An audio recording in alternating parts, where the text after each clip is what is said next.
नमस्कार दोस्तों, मैं हूं खुशबू। आप देख रहे हैं वेब वार्ता न्यूज। आइए रुक करते हैं खबरों की ओर।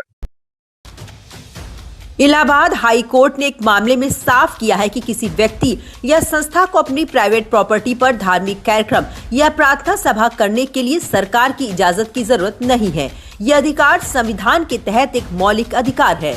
कोर्ट ने कहा कि अधिकार भारत के संविधान के अनुच्छेद 25 के अंतर्गत प्रदत्त मौलिक अधिकारों का हिस्सा है, जिसे सामान्य परिस्थितियों में सीमित नहीं किया जा सकता।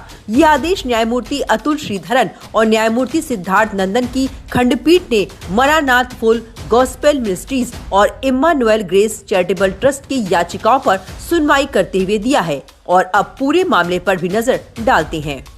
दो ईसाई संस्थाएं अपने निजी परिसर के भीतर प्रार्थना सभा आयोजित करने की अनुमति मांग रही थी।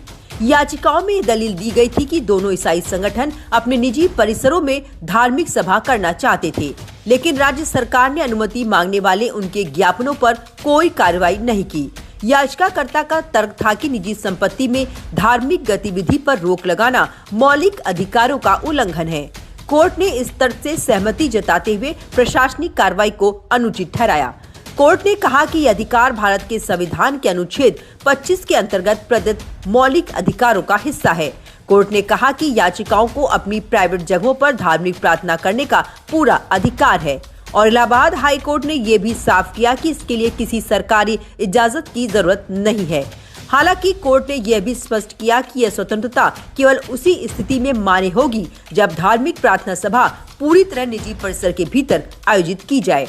यदि सभा का स्वरूप ऐसा हो कि उसका प्रभाव सार्वजनिक क्षेत्र तक पहुंचे या उससे सार्वजनिक व्यवस्था, यातायात या शांति प्रभावित हो, तो प्रशासन आवश्यक कदम उठा सकता है। इलाहाबाद हाई कोर्ट का ये निर्णय भविष्य में धार्मिक स्वतंत्रता से जुड़े मामलों के लिए एक महत्वपूर्ण नजीर माना जा रहा है। इससे ये स्पष्ट संदेश गया है कि निजी जीवन और निजी संपत्ति में संविधान द्वारा प्रदत्त अधिकारों का सम्मान किया जाना चाहिए, बशर्ते वे सार्वजनिक शांति और व्यवस्था को प्रभावित न करें।